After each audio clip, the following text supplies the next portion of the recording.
My name is Hannah Wilson, and right now, I'm staring at my business account. The balance, zero. Every dollar I've worked so hard to earn is gone. Jessica, my sister-in-law and trusted accountant, claims she borrowed the money. Her words, family helps family, echo in my mind as I refresh the banking app again, praying this is some kind of glitch. Let me rewind. 3 years ago, I launched Wilson Creative, a boutique marketing agency born from years of 80-hour work weeks and relentless ambition. It wasn't easy, but with sleepless nights and unwavering determination, I grew the agency into a thriving business with a team of 15. Then, 8 months ago, Jessica showed up at my door, her face streaked with mascara and desperation. She'd lost her accounting job and was drowning in bills. "I just need a fresh start," she pleaded over dinner, her voice breaking. "Hannah, you know how hard I worked to get my CPA license. Please just give me a chance." Mark, my husband, squeezed my hand. His eyes said it all. "She's family. Help her." I hesitated. My gut screamed caution, but as I watched her sob into her pasta, listing her mounting debts and rent troubles, my heart overruled my instincts. "Okay," I relented. "You can start Monday as our accountant, but Jessica, this is more than a job to me. It's my dream. Please don't let me down." She hugged me tightly, almost too tightly. "You won't regret this, I promise. Family takes care of family, right?" At first, she was perfect. Jessica streamlined our accounts, organized payroll, and uncovered tax deductions I hadn't known existed. Clients praised our professionalism. Employees were relieved to have the finances running smoothly. For the first time, I felt I could focus on growing the agency instead of drowning in admin. But cracks started to show. Jessica began arriving late, citing traffic or vague appointments. She flaunted a new designer bag one week and a luxury car the next, dismissing it all as great deals. The books balanced, so I looked the other way. Until this morning. The call came from Dave, one of our largest clients. "Hannah, there's a problem with our payment. Your invoice says we're overdue, but we sent it weeks ago." Confused, I promised to investigate. That's when I logged into our business account and my world collapsed. Zero balance. 3 years of hard work, every client payment, every employee paycheck, gone. Panicked, I called Jessica. She picked up immediately, her tone almost cheerful. "Oh, that? Don't worry, I just moved some funds around. Family helps family, remember? I needed to borrow it for a bit." My breath caught. "Borrow?" "Jessica, that's $350,000. That's not your money." "Relax, Hannah," she said with an exasperated sigh. "I'll pay it back eventually. Mark always said what's his is mine too. And since he's your husband." I hung up, my hands shaking with rage. When I tried calling back, my number was blocked. At the office, her desk was cleared out. On social media, she was posting from an airport lounge. Off on a new adventure. Sometimes you just have to leap. #less #new beginnings. Now I sit here in an office I built from nothing, trying to process the devastation. How do I tell my employees their paychecks might not come? How do I tell Marcus' sister just sabotage everything we've worked for? My phone buzzes with a text from my mother-in-law. Jessica told me everything. "How could you drive her to this? Family should support each other, not hoard money like you do." I closed my eyes, anger and heartbreak threatening to overwhelm me. This isn't just about money. It's about betrayal, trust, and fighting for what's right. I've built this business from the ground up, and I'm not about to let Jessica's selfishness destroy it. She may have emptied my accounts, but I'm not going down without a fight. My hands shook as I stepped into the police station that afternoon, every step feeling like an act of betrayal against Mark. But what choice did I have? As I sat across from Detective Roberts, laying out bank statements and transaction records, my phone wouldn't stop buzzing. More angry messages from my in-laws. "Mrs. Wilson," Detective Roberts said, scanning the documents, "these transfers weren't random. Multiple small amounts moved through various accounts over months before the final withdrawal. This wasn't impulsive. It was methodical." The words hit me like a punch to the gut. Just then, my phone lit up. Mark was calling. I'd avoided him all day, but I couldn't keep dodging forever. "I need to take this," I said quietly, stepping into the hallway. "Hannah, what the hell is going on?" Mark's voice cracked with tension. "Mom's calling me nonstop, saying you're out to ruin Jessica. And Jess sent me this text about borrowing money. She didn't borrow it, Mark. I interrupted, my voice cold but steady. She drained our business accounts. All of them. She stole $350,000 and disappeared. There was silence on the other end.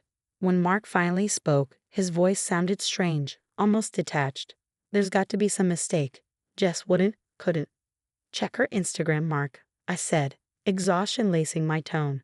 She's in Dubai. Another long pause, then maybe she's just regrouping. She's been struggling since her divorce. We should talk to her, work this out as a family. Work it out? I couldn't believe what I was hearing. Mark, I have 15 employees waiting for paychecks. Clients who've already paid for campaigns we can't deliver. This isn't a misunderstanding or some family issue. It's theft. You're at the police station, aren't you? His voice turned cold, almost accusing. She's my sister, Hannah. My family. And I'm your wife, I snapped, tears stinging my eyes. This is our life she's destroying. That evening, I sat alone in my office, surrounded by the remnants of everything I'd worked for. My employees had gone home, blissfully unaware that tomorrow might be our last day. My phone sat on my desk, the screen lighting up with missed calls and voicemails, each more accusatory than the last. Then my computer pinged, a new email. My stomach twisted as I opened it. Subject: a friendly reminder. Dear Hannah, by now, you've probably noticed the changes to the accounts. Don't panic. I've been planning this for months. Mark and I grew up sharing everything, but then you showed up with your rules and professional boundaries. So I made it my business to learn all about your company, your clients, your vulnerabilities. The money is just the beginning. Check your client contracts, specifically the ones I revised last month. You'll find some interesting changes to the payment terms. Oh, and those tax deductions I found. Let's just say the IRS might have some questions. Go to the police if you want, but remember, I have all your company's financial records. One wrong move, and I'll make sure the world knows about those creative accounting practices you use when starting out. Family helps family, right? XOXO, Jessica. I stared at the screen, my hands ice cold. Jessica hadn't just stolen money. She'd laid traps everywhere, creating a web of sabotage that could ruin me even if I recovered the funds. My phone buzzed again. A text from Mark. Coming home late. Need time to think. Mom and Dad want a family meeting tomorrow to discuss this mess he created. A mess I've created. My jaw tightened. I opened my laptop, determined to document everything. Every transaction, every contract change, every manipulative message. If my family wouldn't stand by me, I'd have to protect myself. Just then, the office door creaked open. I glanced up to see Sarah, my assistant, standing in the doorway. Hannah, I stayed late to finish some filing, and I found something weird in last week's backups. You need to see this. Look at this, Sarah said, pointing to her screen. A hidden folder of backed up emails filled the monitor. Jessica created shadow accounts for every client, siphoning payments for months. But she made one critical mistake. She used the company's server for everything, thinking she'd erased it all. My heart pounded as we dug deeper. The emails revealed transactions to offshore accounts, exchanges with dubious consultants, and even a step-by-step plan to sabotage my company's reputation after her departure. But the most shocking discovery was a string of messages between Jessica and my mother-in-law, Helen, dated months earlier. Mom, it's all set up. Once I drain the accounts, we'll use Hannah's client list to launch our own agency. When the business fails, Mark will have no choice but to leave her. You were right, she's never been good enough for him. I felt a wave of nausea. This wasn't just Jessica acting alone. Helen had been in on it from the start. The next morning, I walked into the family meeting at my in-laws' house with a folder of evidence in hand and my lawyer on speed dial. Mark sat at the table, his face lined with exhaustion. Helen, ever the matriarch, sat at the head of the table, exuding false concern, while my father-in-law, Thomas, scrolled on his phone. Well, Hannah, Helen began, her voice oozing fake sympathy. I hope you're here to apologize to Jessica. This vendetta of yours. I slammed the folder onto the table, cutting her off. Before you lecture me, you might want to read your own emails, Helen, the ones where you helped Jessica plan to ruin my business. The room fell silent. Helen's face went pale as Mark grabbed the folder, his hands trembling as he flipped through the pages. "Mom, what is this?" he asked, his voice unsteady. Helen stammered, "It's nothing, Mark. Just misunderstood conversations." Misunderstood. I pulled out my phone and pressed play on a voicemail from Jessica. "Listen to this." Jessica's voice filled the room, cold and calculated, as she detailed their plan to take over my client list and destroy my reputation. With every word, Mark's expression grew darker. "I've already filed charges against Jessica," I said calmly. "The police are especially interested in these emails, Helen. They show conspiracy and premeditation." "You wouldn't dare," Helen hissed, her mask slipping. "We're family." I stood, my voice steady. "Family? Family doesn't steal someone's life's work. Family doesn't manipulate their own son to destroy his wife. Family stands together, not tears each other down." Thomas finally looked up from his phone, his face grim. "Helen, what have you done?" Everything unraveled after that. Thomas, a respected judge, was appalled by his wife and daughter's actions. He immediately froze the accounts Helen shared with Jessica, ensuring they couldn't access more funds. 2 weeks later, Jessica was arrested trying to enter Canada with luxury items, a forged passport, and a new identity. Thankfully, a significant portion of my company's money was still recoverable from accounts she hadn't fully drained. Helen faced her own reckoning. The scandal forced her to resign from her cherished charity boards, and Thomas filed for divorce, unable to forgive her betrayal. As for my business, we not only survived but thrived.